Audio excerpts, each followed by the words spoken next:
السلام عليكم ورحمة الله وبركاته. في توقعات كاملة للحلقة الأخيرة من مسلسل القدر.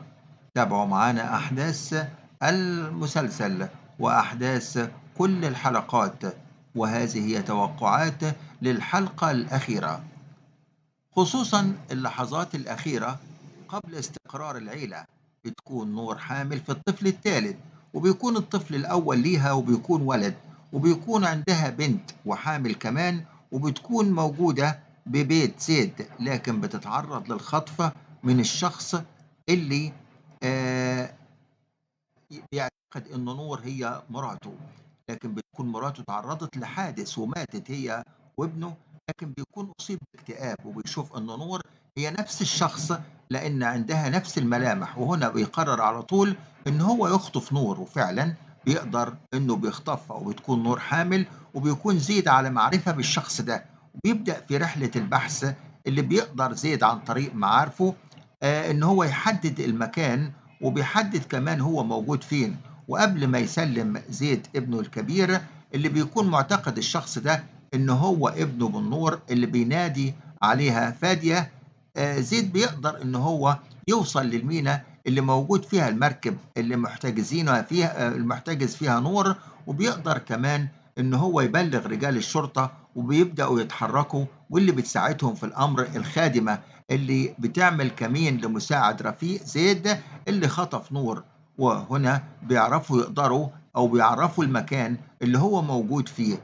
بنشوف نجوى اللي قاعدة تتكلم مع ريما اللي بتقول لها بنتي، أنا عارفة إن أنا غلطت في حقك كتير العمر كله، وعلشان كده أنا كل اللي طالباه منك إنك تسامحيني. صحيح أنا كل اللي عملته قبل كده كنت شايفة إن أنا بعمله علشان مصلحة العيلة، لكن أنا طلعت غلط جدا، أرجوكي أنت تغفري لي كل اللي عملته. ريما بتبكي وبتحتوي أمها. نجوى اللي بتقول لها على فكرة كل اللي فات خلاص، ومفيش حد بيقدر يكمل مع كمية حقد أو كره موجود، دي علشان كده وعلشان نقدر نبدأ صفحة جديدة أنا مسامحاكي في كل اللي حصل.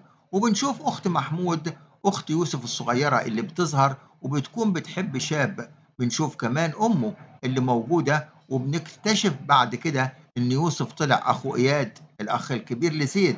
إياد أخو يوسف من نفس الأم، لكن زيد ابن نجوى بس. وبنلاقي إن هنا أيضا جانا نجني نشوف وجوه جديدة اللي كانت في الماضي كلها متكررة، وعملت معاها زي ما عملت مع زيد بالظبط ونور. وده اللي خلى حياة تالا انتهت بالنسبة لزيد ونور، واتجوزوا هما الاتنين. كون أخت يوسف عايزة تتجوز، لكن يوسف بيكون محطوط تحت الإقامة الجبرية لمدة 10 سنين بعد المشاكل الكتير اللي بيعملها أو اللي عملها، وبيكون بيعيش حالة اكتئاب كبيرة جدا، لدرجة إن هو يدوب بيقوم من على التخت علشان ياكل وينام مرة تانية. أمه بتحاول إن هي ترجعه لحياته الطبيعية، لكن بيرفض تماما. زيد بيقدر إن هو ينقذ نور وبياخدها وبيرجع على البيت، وهنا بتقابله نجوى اللي بتتكلم معاها وبتقول لها ديري بالك على مصلحتك أو على صاحبتك، وبتكون رفقتها دي هي الشخص الوحيد اللي بتبقى أو متبقي النور بعد وفاة أختها دانا. بيتقدم لرفيقة نور رفيق زيد اللي كان بيظهر معاه علشان يتجوزها، وبيكون مشرف على الأمر ده كله زيد علشان ينهي الموضوع ده، لأنه عنده قصة كبيرة جدا هتعرفوها معانا إن شاء الله في النهاية. وفي الآخر الفيديو والد يوسف بتتصل بإياد في آخر الفيديو، والدة يوسف بتتصل بإياد اللي هي بتقول له إن هي عايزة، وبيقول لها أمي حاضر على عيني أجيلك، وبيروح لها أو بيقول لها عايز عاوزك، وبيروح لها. وبتكون أخت يوسف عايزة تكلم إياد في موضوع الزواج، لكن بتخاف جدا علشان يوسف موجود. وهنا بتطلع أخت يوسف وبتتميز بمعرفة بنت إياد الكبيرة، والأمر ده بيكون سر بينهم، وبنت أخوها بتاخد عقد الزواج وبترجع على البيت وبتخبيه. وهنا رائدة بتسألها أنت بتعملي إيه فوق وسايبة موضوع الخطوبة اللي تحت؟ اللي بتقول لها أبدا أنا اتأخرت شوية بس، صحيح أنا نازلة دلوقتي، لكن رندا بتبدأ تدور وبتلاقي عقد الزواج، وبتكون منتظرة إياد لما يرجع علشان تتكلم معاه. إياد موجود مع أمه اللي هي بتتكلم معاه، وبتقول له اسمع الأسهم اللي كتبها اللي كتبها لي بهاء المفروض إن أنا أرجّعها لك. اللي بيقول لها: "إزاي ده نصيبِك؟" وبتقول له: "لأ ده نصيبك أنت وأختك كمان نجوى خاتم، والأمر ده لازم يكون موجود معاك علشان لمّا أموت، أموت وأنا مرتاحة. الحاجة دي لو فضلت مع يوسف صدّقني أنا عمري ما هارتاح، لا في حياتي ولا في قبري." وعارفة ومتأكدة كمان إن يوسف اتصرّف تصرُّفات سيئة جدًا، علشان كده أنا خلّصت كل الأوراق مع المحامي وتقدر تباشر معاه الأمر كُلّه. وبيطلع يوسف وبيسمع الكلام ده، اللي بيقول لها: "أنتِ عملتِ إيه؟ تنازلتِ عن الأسهم بتاعتِك لمين؟ لابنِك يوسف الكبير؟ أنتِ مش عارفة إن أنتِ كده بتعملي فيّا إيه؟ أنتِ كده بتدمّريني." أو اللي بتقول له: "ابني روّق." لكن بيقول لها: "أنا مش هاروّق، الظاهر إن كده أنا وجودي في حياتكم غلط، وأنتم كمان وجودكم في حياتي غلط، كان المفروض إن أنا أخلص منكم من زمان." لكن أمه بتقول له: "إياد ما تاخدني أخرج أنت دلوقتي وبعدين نتكلم." إياد بيبوس أمه وبيمشي على طول، وأول ما بيرجع على البيت بتستقبل رائدة اللي بتقول له: "تعالَ أختك الصغيرة اتجوزت." اللي بيقول لها: "إزاي؟" ده بتقول له: "زي ما باقول لك كده." وبتورّيها عقد الزواج وبيقول لها: "خسارة، عكّرتِ عليّا الفرحة." أنا جاي أقولها لِك." وبتقول له إيه، وبيقول لها: "أمي تنازلت ليكِ عن كل الأسهم اللي كتبها لي أبويا، لكن أنا ناوي إن أنا أدّي أختي الصغيرة مَلَك الأسهم بتاعتها علشان تعيش حياتها، ويا ريت تخرجي دلوقتي علشان عايز أكلمها." وبيكلم أيضًا أخته بيقول لها: "إزاي اتجوزتِ من ورايا؟ كان المفروض على الأقل أنتِ تقولي لي." لكن بتقول له: "أنا خُفت إن أنا أقول لك أو أقول ليوسف يعرف، وأنت عارف يوسف ودماغه عاملة إزاي." وبيقول لها: "على العموم مبروك." وبعد ما بيقفل معاها بتدخل أمه بتتكلم مع بنتها اللي بتقول لها: "يا بنتي رُحتِ واتجوزتِ من ورايا." وبيسمع يوسف والأمر بيزداد تعقيد. اللي بيقول لها: "دلوقتي إياد وزيد وعيلة نصر كلّها لازم يدفعوا التمن، هم اللي جوّزوكِ، ما حدّش هيقدر يُقف في وشّي." أمه بتقول له: "ابني روّق الله يخلّيك، ما تعملش مشاكل أكتر من كده." لكن بيقول لها: "خلاص ما فيش مخلوق هيقدر يرجّعني عن الطريق ده." وبيسحب المسدس بتاعه وبيروح على بيت زيد اللي بيكونوا بيجهّزوا لعُرس رفيقة نوّر، وبيكون كمان خطيبها موجود في نفس البيت، وأمه بتطلع ورا يوسف هي وبنتها الصغيرة اللي بيحاولوا يوقّفوه، لكن للأسف إن هو ما بيسمعش الكلام أبدًا.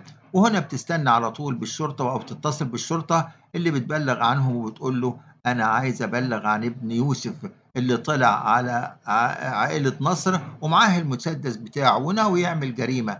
يوسف بيوصل هناك وبيمسك واحد من حراس الأمن وبيبدأ يهدّده.